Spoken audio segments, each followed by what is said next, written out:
Okay, rolling.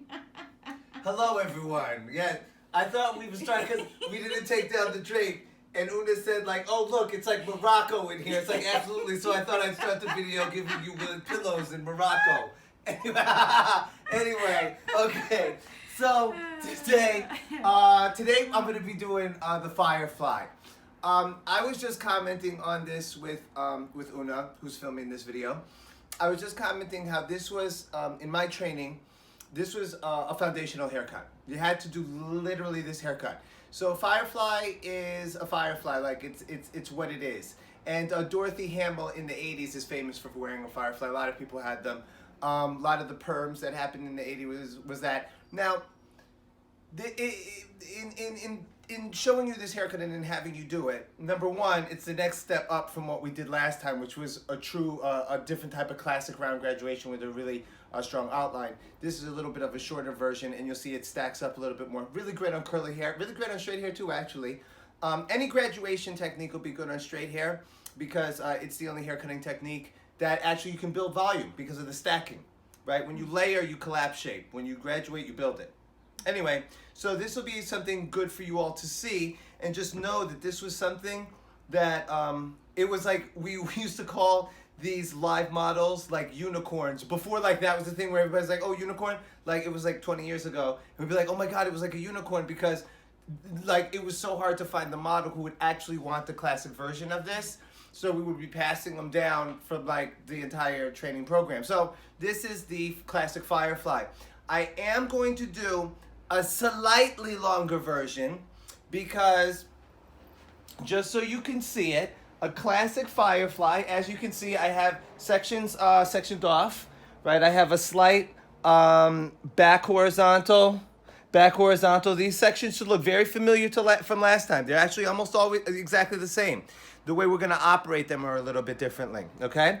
So there, and I have the same thing on this side, so that I come at this where I'm going to create my guide. So I'll have balance in the front and in those back sections, as I shared with you in the last haircut. Now, generally, when we cut a Firefly, a classic Firefly lands like right around the earlobe, around like this. Okay, I'm gonna have it go more along the jaw, and it'll seem a little bit lower of a shape. Why?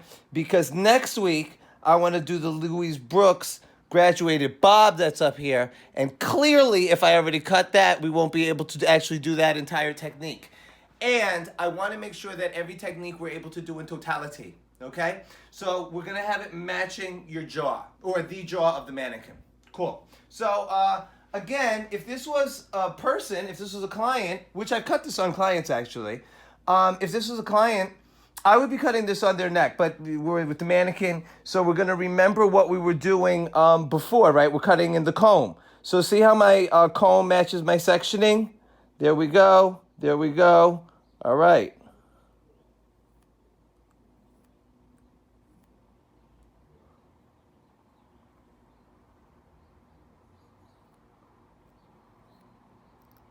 See how my cutting line is matching my sectioning? Very important.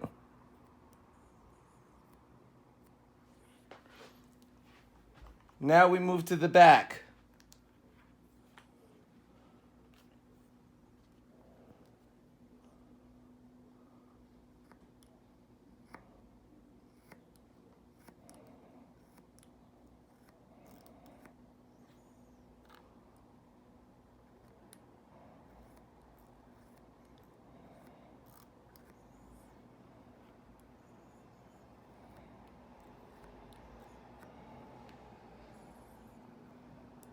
Just checking out a little something. Mannequins can get a little, what's the word I'm looking for? Rebellious when you're trying to cut the line. There. Okay, so see that swoop? Now here's something that's important. See how this hair is longer than this hair? That's important. Okay, and just like last time, I'm going to bring another section down so that now I'm totally connected all the way through from front to back. Okay, remember that lesson from the last time, the classic round graduation. That's a tricky thing. You have to make sure, well, you don't have to do anything, but I would encourage you to make sure that you have a continuous line when you work this, or else you'll tend to have a hole through here. That happens a lot with graduated bobs, any of these kind of graduation techniques where there's more length in the front and it gets more hiked up in the back. This is always an area where you'll see a lot of weakness, and usually this is why.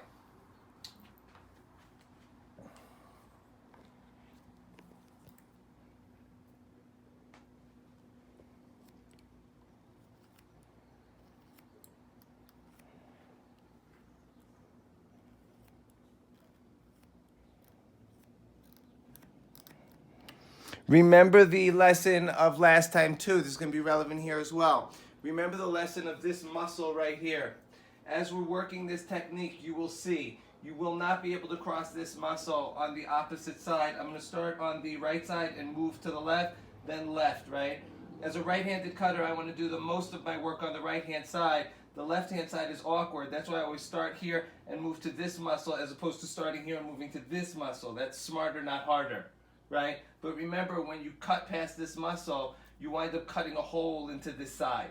So that's a really important marker for us as we're working this technique. Now, so that I make sure I can really do this and get into the flow of it, I'll create my balance first. You know, I find that this is essential and it works best, and I don't have to think about it so much as I move through the haircut, right? So there, let me get a little vision. What's going on in the front here? Perfect. There we are. Now remember, I did say the jaw.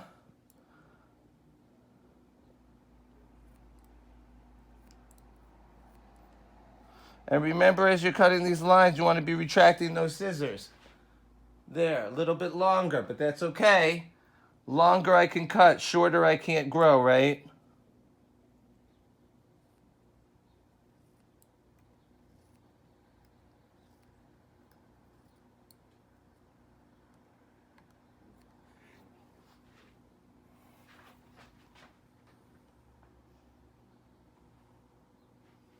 There.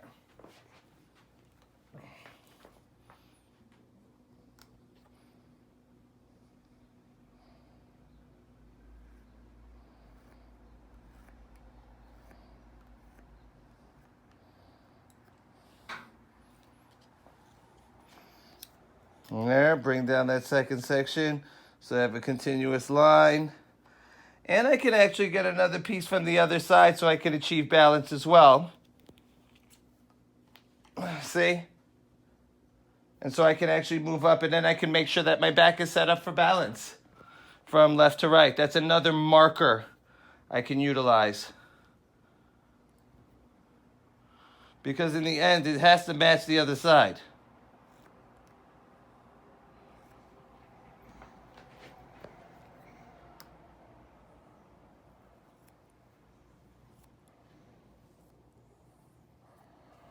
And then something was revealed to me. If I start there, that means it's probably off by a hair in the front. And we all know that when something is off by a hair in the first section, by the time I'm in the fifth section, it's off by like ½ an inch. So I want to make sure I get that on the front end of this experience so that I'm not cutting a whole other half of a haircut. So, checking points. Right in front of the face. Right at that section, at the major section that divides front from back. I want to check that for balance. There. Then right at the mastoid process. I want to check that for balance. Then right at the base, I want to check that for balance. There. All right? Now I know I can move on.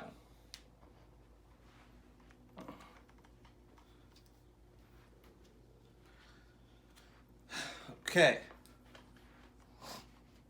Now, head upright.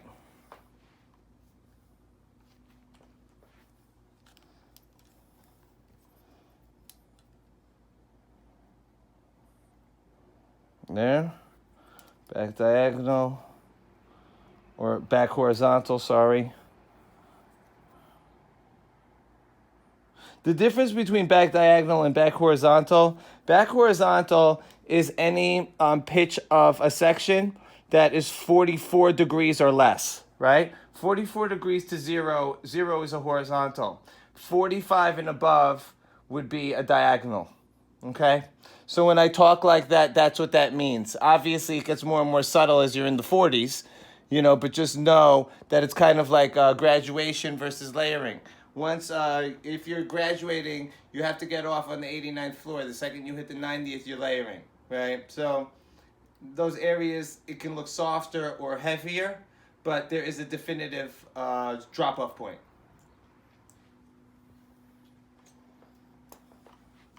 And now I'm just going to get into the flow of this haircut. Now, if you notice, because of the type of sections in a Firefly, these sections in the back are always back diagonals.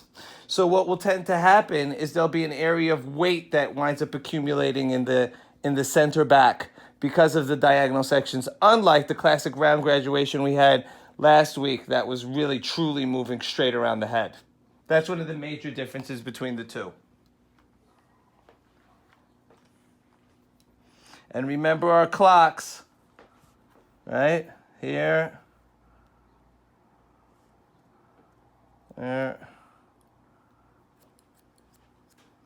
See how I'll stay here? Again, see a little bit of over direction right there over the ear to ensure there's no hole.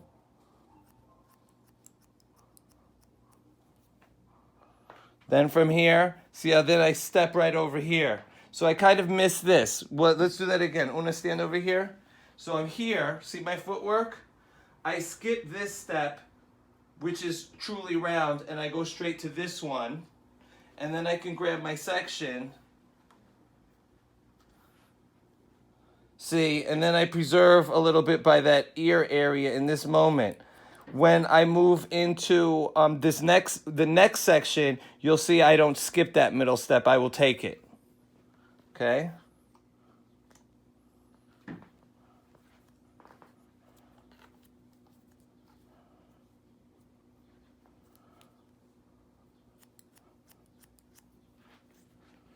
There, and then you want to end with your fingertips out there and your knuckles touching the nape. If your knuckles aren't facing the nape and your fingers out to the sky, you're not creating graduation. See what I'm saying? It's a shorter version of it. Let's see, we'll play a little bit on this one. Maybe I'll take the graduation, maybe I'll take it up a little bit and create a little bit of softer thing. Maybe I'll give you guys a little bonus. This works really well. Again, like I say, any of the techniques are amazing for curly hair. Anything round, I find, works great on curly hair because it doesn't leave any awkward areas of weight.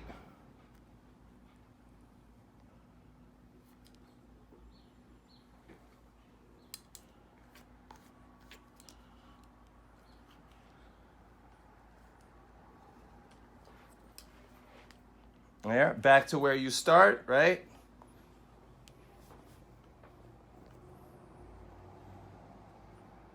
There, see how the elevation, I just kicked it up again? There. Now we'll look at my footwork. See, right here.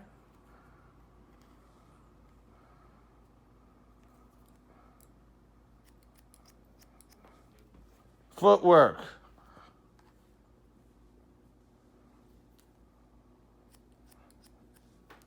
See, up, out. So that your shape is always lifted, never droopy. Up, out. Sometimes I'll tilt the head forward. I'll do this with my clients too, just so that I can make sure I stay true to this. This can sometimes not happen if you don't tilt your head, client. You can flatten out your fingers and then you wind up layering and then they get kind of a mullet thing going on.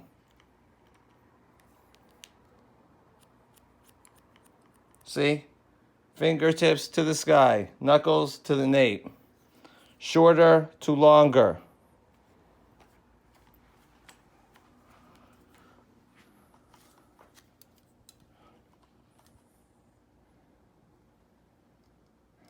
Now this is important. See how the hairline creeps up to, that widow's peak? Not that the mannequin has it, but you get where I'm coming from. This winds up being a relevant place about where my footwork is, or else then you'll have like the front be up here without intention, okay? Again, I'm not doing bangs. Bangs, I don't know. I think I'm going to do a bang tutorial with everybody on a separate mannequin. I'm going to do like 4 different types of bangs all in one. I like to keep it pure right now so that we always have something to cut. So that's my thought process in this. So now look, my center of my body is right at this ear. If I start moving over here, I'll cut a hole through here because of this drop back in the recession. So I want to make sure that the center of my body is always at the ear. Boom. Yeah, let's give it a little bit of a softer look. There. There. See how that is? See how I have that over-directed back because of my body position? Right? Now, boom, comb it to me.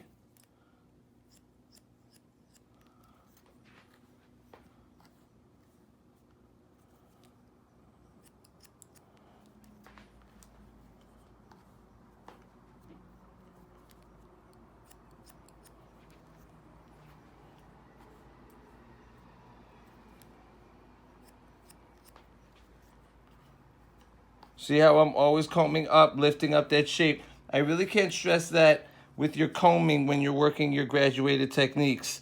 That is such an important element. There, see, and no hole through the front. That's body position. That's not finger angle. That's not hands, that's feet.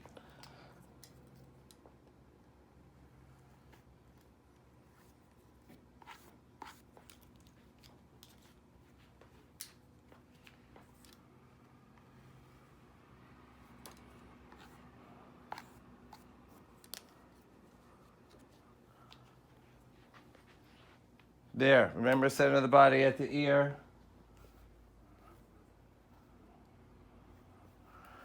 There, this is as light as I'm going to take it though. I'm literally taking it to the 89th floor. Can you see that? That's the wide of the head. I'm slightly below it.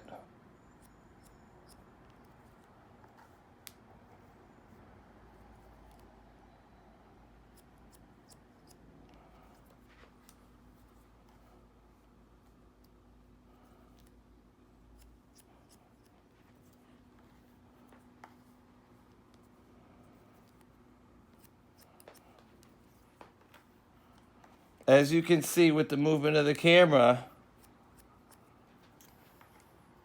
this movement of your feet is everything in these techniques. You can see how I'm always constantly moving with my cutting. And then we don't want to be past that line, past that muscle.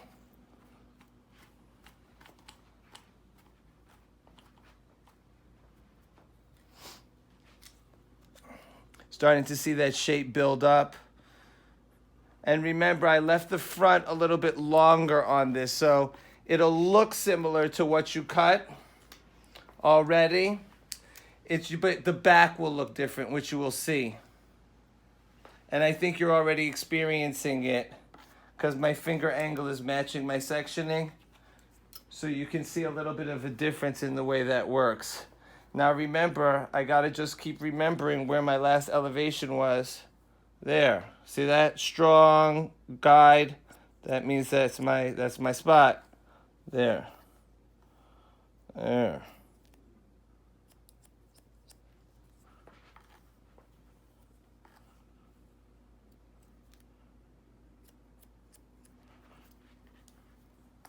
Next week, it'll be interesting for you all to experience the difference between this round graduated shape, moving from the front to the back, to the triangular graduation of a classic graduated bob.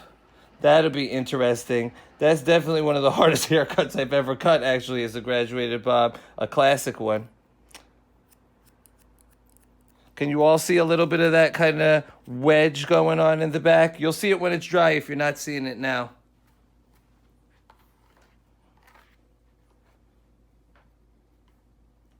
Graduation.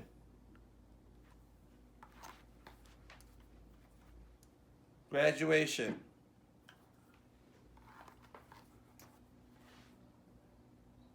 Graduation. All right. You see, because of the way I'm elevating it, it's getting a little softer, but I haven't moved into layers, yeah?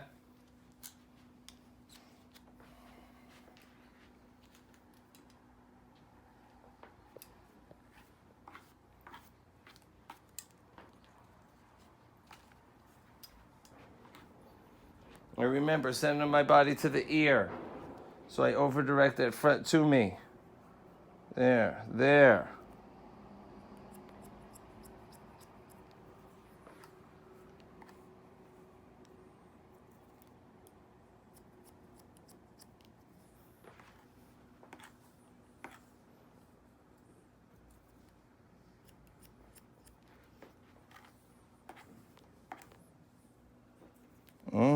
See the angle? See my finger angle matching the sectioning? That's the difference. Remember how last week it was like this? This time it's like this. And that makes a big difference in what goes on in the back, in the center back, which you will all see. And remember, I know I keep saying it, but it's really important. Comb up into your shape. There, up, out, caught, back. And then see, fingertips to the sky.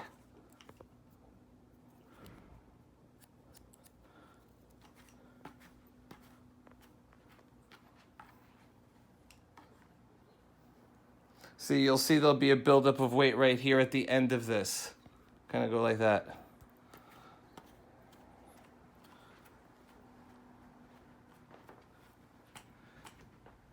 What do you think? Pretty cool. Really cool. Other side.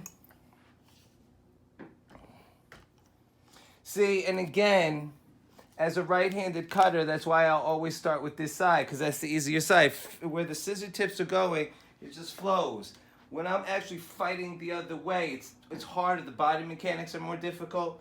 So that's why I always stop here, because that's like another third more of the haircut that I do on my my dominant side, as opposed to on my weaker side.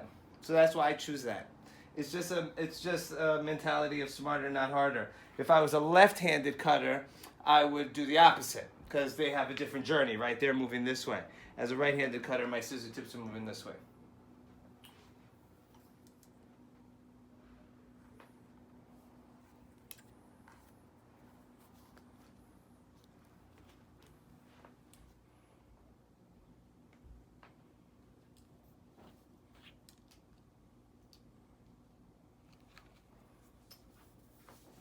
There, center my body by this ear.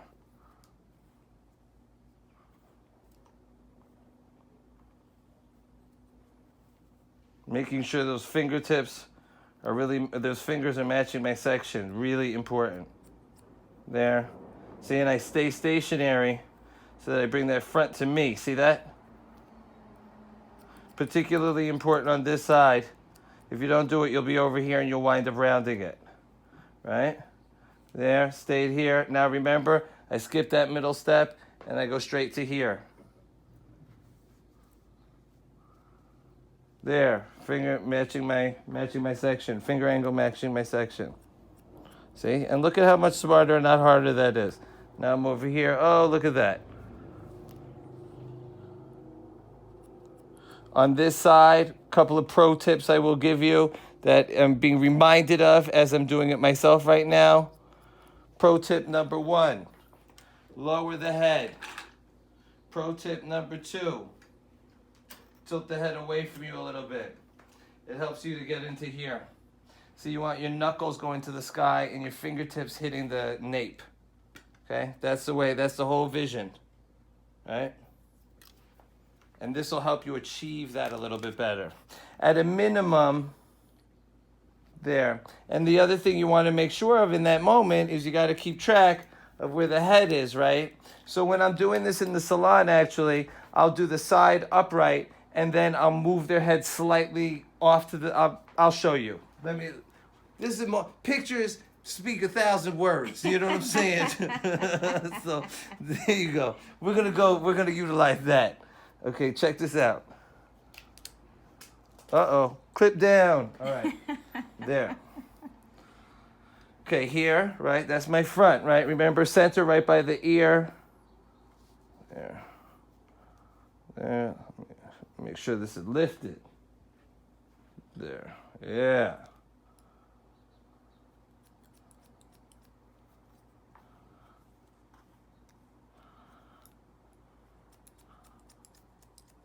There. This time I'm in for that middle step. See that? Yeah.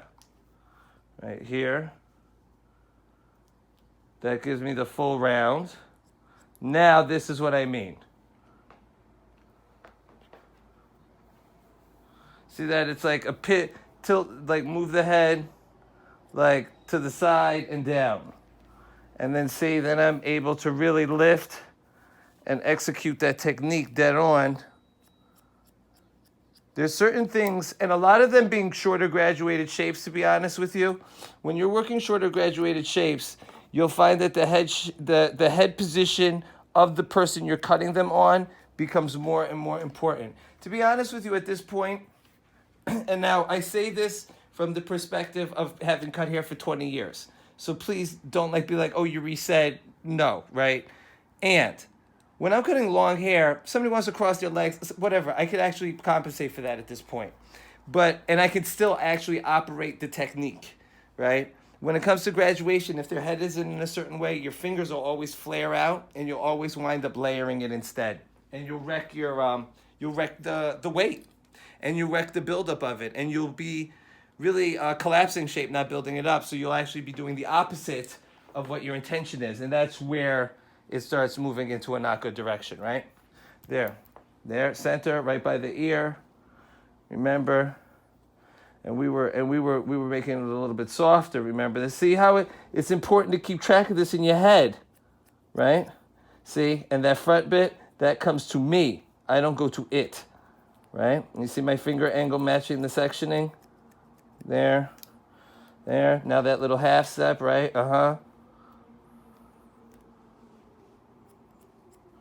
If you also notice, I'm a lot even less greedy on this side. Like I only cut like this on round. On the easier side, I might go to this digit. Here, I'm like right here, because that's what allows me up there to the side. And then that allows me to really work my technique. And if you also notice, I move to where I'm in the center so I can see, is it connecting to the other side? See that? See that?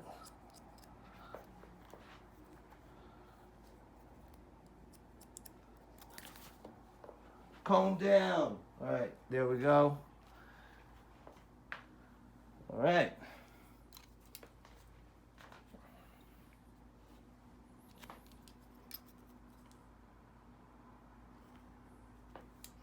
When you're cutting this, I would very much encourage you to take smaller sections. I mean, I'm not taking micro sections by any means, but I am taking smaller ones.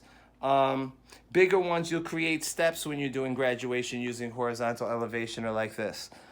So you really want to keep your sections on the smaller side so that you can control what's going on within each one of them, There. 89th floor. Remember that? There. And now that front comes to me.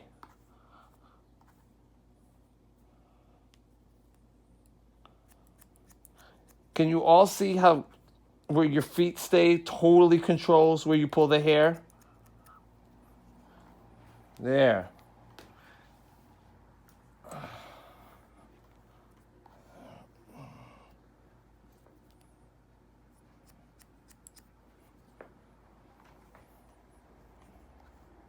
Now see that I'm above the wide of the head? Now I don't need to dip the head down so much, see? It's when you're in the recess of the head that becomes more relevant, to be honest with you. When you're at or above the wide of the head, now I can start working this technique without having to move the head as much. There. See, I was looking for that center to make sure that I had balance. All right?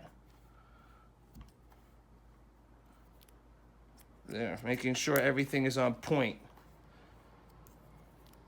There's that little bit to make sure there's no hole in the ear or over the ear, under the ear, anywhere near the ear. There.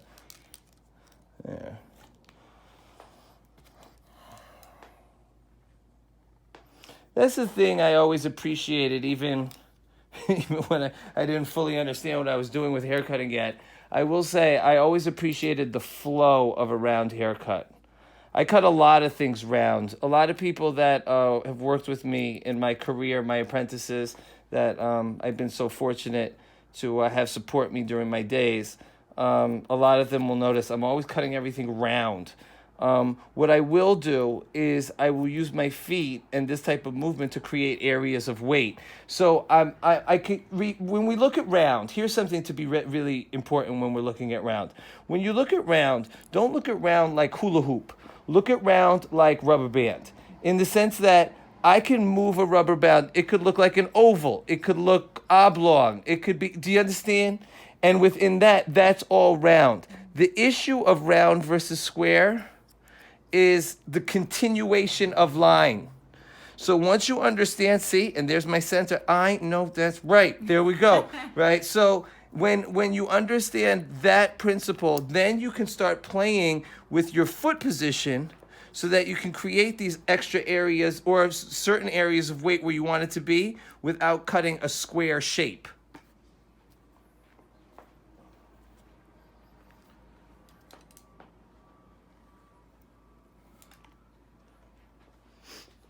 It's kind of funny. At this length, this kind of operates a lot like last week's shape. There's subtle differences, but I think you could all agree after cutting last week's shape, you probably could use to cut it again because that was a hard haircut. You know, how do I know this? I know this because I cut it and I had a hard time cutting it. You know, that's how I know this. All right? So, again, subtle differences. I'm just pointing them out again just so you understand. It's that sectioning that I'm taking in the back that's going to leave a little bit of a weight there. 89th floor.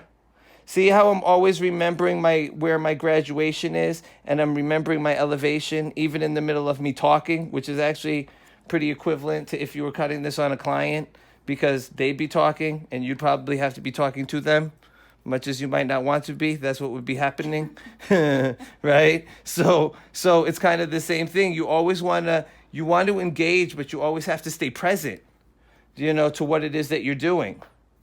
You know, so that you're making that connection, yes, but you're also delivering an amazing haircut and product as well. That's also part of the gig, right? There, see my fingertips? Longer, shorter. See that? That's how I know my technique is correct. See this? Shorter, longer. See that? That's the way I'm making sure that I'm on point with what I'm doing.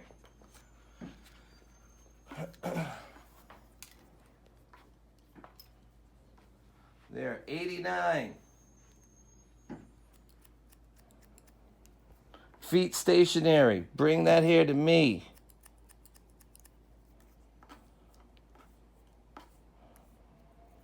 I never take for granted. I always cut until I run out of hair.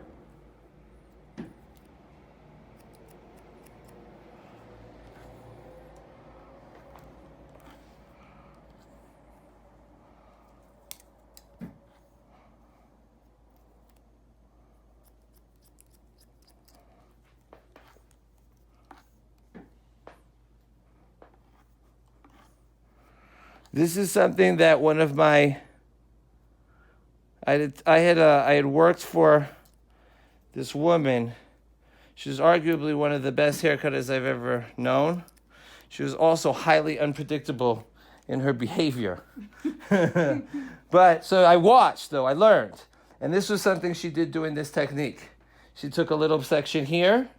This is a homage here, right? Then she would do this. Then she would take it over here, and this is the way she would check her balance.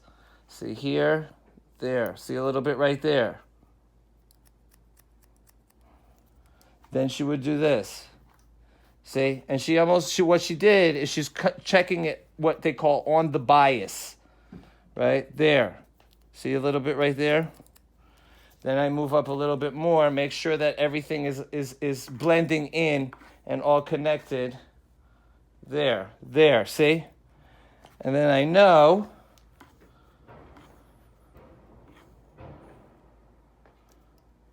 See? There we go. All right. See there? Boom, boom, boom.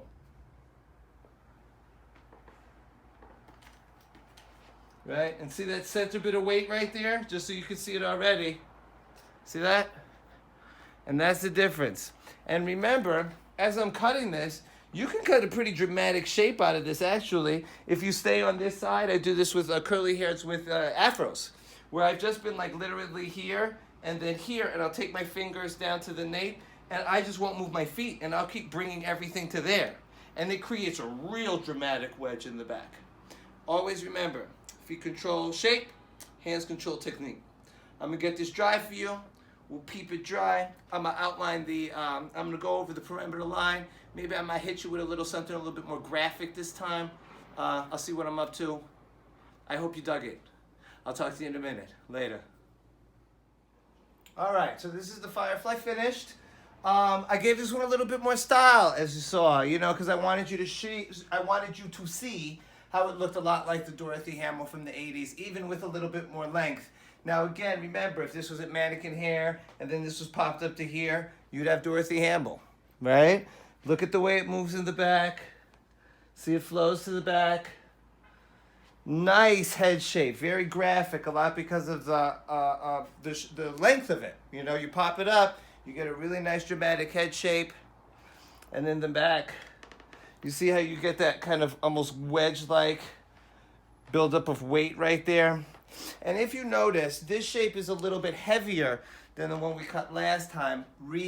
One reason being is because of the disconnected top of the last one. This one, if you notice, it's all just cut pure. So I was able to really leave the top lengths a little bit long, a little bit heavier, as opposed to swinging them in and incorporating like that. So you see a lot more stacking, and you see a lot more head shape happening in this technique because of that differential. All right? I don't know. I think it's so funny. It's like, this is one of those, oh, it's so ugly, whatever, and it's Firefly. I have to tell you, I think this is a pretty haircut. And I think that if I styled it with the center, if I brought this over to the side, that'd look super cute. It'd look probably really quite dramatic. You know, let's see. Let's see if I can pull it off with this mannequin hair. Ooh, what? I'm not mad at it. You know, right? If that's to stay over there, but you know, that's mannequin hair, right? It's very salon suitable. It's very salon suitable. And this is with straight hair. Again, with curly hair, it winds up taking up like a real nice triangular buildup of weight. The back sits in so nicely at the nape. And you're really able to create some pretty dramatic shapes, especially with hair. The more it expands, the more techniques like this can really work out for you. Again, I hope you think this is worth it. These are these classic haircuts that ultimately definitely taught me again not only how to cut hair, but to understand the way hair moved, so that I was never following trends. Because I understood how to cut hair, I knew how to create them. And in the end, there'll always be looks that'll be hot. Those looks, most of them won't be hot for your clients, right? Unless you're cutting Scarlett Johansson or something like that. And the fact of the matter is understanding how to tailor it, utilizing these techniques, really can take something and then you can create something that's truly your own, utilizing a foundation of real classic precision haircutting. I hope you thought this was useful. I hope you dug this cut. Have fun doing it, and we'll check in, and I want to hear what your experience is. Enjoy it. Later.